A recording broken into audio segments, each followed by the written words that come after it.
Flor de Lis. Resumindo, que a deputada federal Flor de Lis, ela tá com uma tornozeleira eletrônica. Tiveram que colocar, né? Porque... Tiveram que colocar para ela não conseguir, porque ela tá proibida de sair do país. Mas ela tem imunidade parlamentar. Imunidade parlamentar.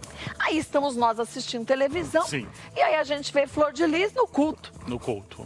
Ela como pastora. Primeiro, gente, desculpa, eu sei que um dos mandamentos é a gente não julgar o outro. Mas nesse caso não dá pra você não julgar. Como tem gente que vai assistir um culto de uma criatura dessa, que é acusada de, junto com os filhos, matar o marido daquela forma trágica.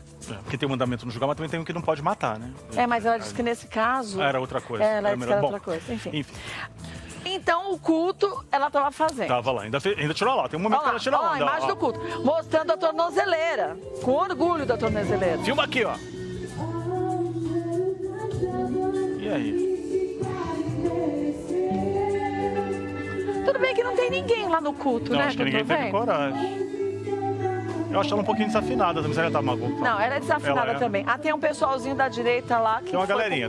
Tem uns que ficam, não tem jeito. Aí nós ficamos indignados, porque a gente ficou se perguntando como que se você tornozeleira eletrônica, não é pra você ficar em prisão domiciliar? Domiciliar não pode nem pisar na rua. Na casa de Deus você pode ir, porque é casa, né? Casa de Deus é a nossa casa, a gente pode ir pra igreja, pro culto.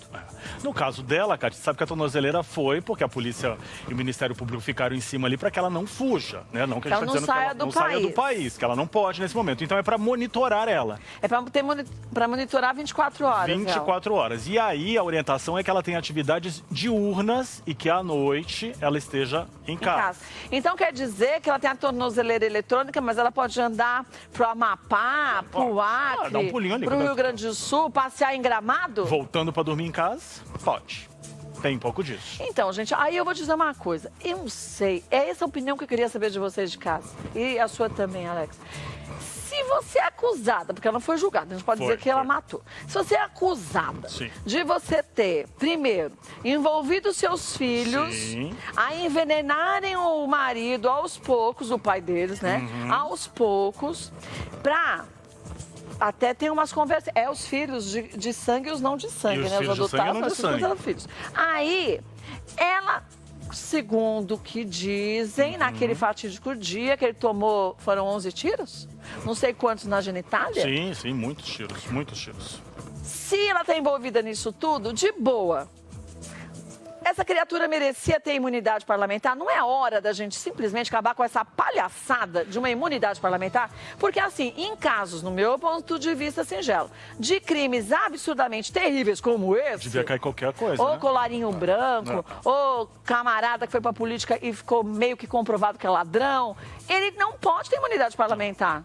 Devia ter um critério, né? Porque a gente que é do bem, a gente vai preso por qualquer coisa, não paga pensão, tu vai preso. Agora o cara faz o diabo, a outra, segundo o que dizem, e os testemunhos dos filhos, ela é a mandante de matar o marido e tá tendo culto. E ela pode passear por onde ela quer. E pode. Ela e mais pelo menos 10 pessoas denunciadas, né? Isso aí é comprovado pelo Ministério Público. Mas os outros estão presos, só ela tem imunidade parlamentar que não.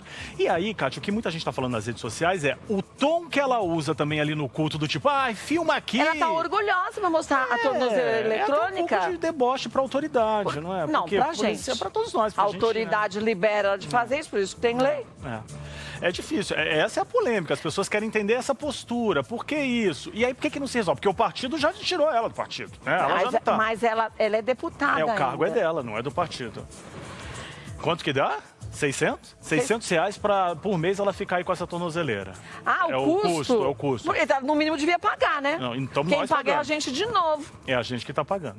E ela tá aí nessa história. E aí a gente espera que... E tem gente que inocente é preso nesse país, né, Eu vou nem dizer o que eu espero que aconteça, porque aí eu vou cometer um pecado. Não, melhor não. Vamos dar uma segurada, melhor não, mas Flor de Lis tá bom, não? Mas é um absurdo, gente, pelo amor de Deus. Eu não sei se é legal mostrar, desculpa, eu me sentiria envergonhada se eu tivesse com uma tornozeleira eletrônica. Eu, mesmo que fosse pastora, eu não ia querer fazer um culto se eu estava sendo acusada de alguma coisa. Não adianta ela fazer vários vídeos, como eu já vi, dizendo, eu vou provar que eu sou inocente. Desculpa. Não tá legal. Todo bandido, quando é preso, ele não deita no chão, ele mia, pede pelo perdão de Deus, mamãe e papai, sou chefe de família, minha mãe é doente, meu pai, não sei o que lá, as quantas. Sim. E essa história, Kátia, a gente já mostrou aqui no programa, é uma história muito terrível, porque tem a morte final, que foi trágica. Envenenamento alguns anos, troca de mensagens, financiamento do armamento, promessa de benefícios para os filhos. A filha que colocava, a pedido dela, no franguinho? Colocava no franguinho com arroz, botava um veneno lá. Eu não lembro que veneno, era chumbinho, era aquele outro mais forte. Como é que lá. Cíntia, você lembra o nome daquele veneno que a Flor de Lis falava? Que a Flor de Lis falava pra... Tinha até uma conversa de WhatsApp dela com a filha, que ela falava, faz aquele franguinho gostosinho pro papai. Era com veneno, gente, que dizem. Dizem os policiais. Não foi? Eu acho que teve Era arsênico. Era esse e mais um outro. Que eles tentaram trocar, buscaram na internet. E o cabra não morria. Contratou assassino de aluguel. E nem o matador de aluguel matou ele. Ô, Kátia, e sem contar aquela história que a gente tinha inicialmente, né, da grande mãe, e depois a gente descobriu que a casa não era bem assim, cada filho tinha acesso a uma geladeira, só podia comer isso. Era cianeto? Tinha 2 andares, né? Tinham 2 andares, 2 geladeiras. E diz que o andar de baixo, é o que diz no processo, né? O andar de baixo, onde não eram os filhos de sangue que moravam, para mim filho é filho, mas não é filho de sangue, só comiam arroz, feijão e salsicha. E macarrão. E a gente conhece a história que virou filme, né? Muitos famosos ajudaram a contar essa história e faz parte do trabalho do ator, é claro, né? Mas até então parecia que era extremamente É uma história tão escabrosa como a do João de Deus, né, Kátia?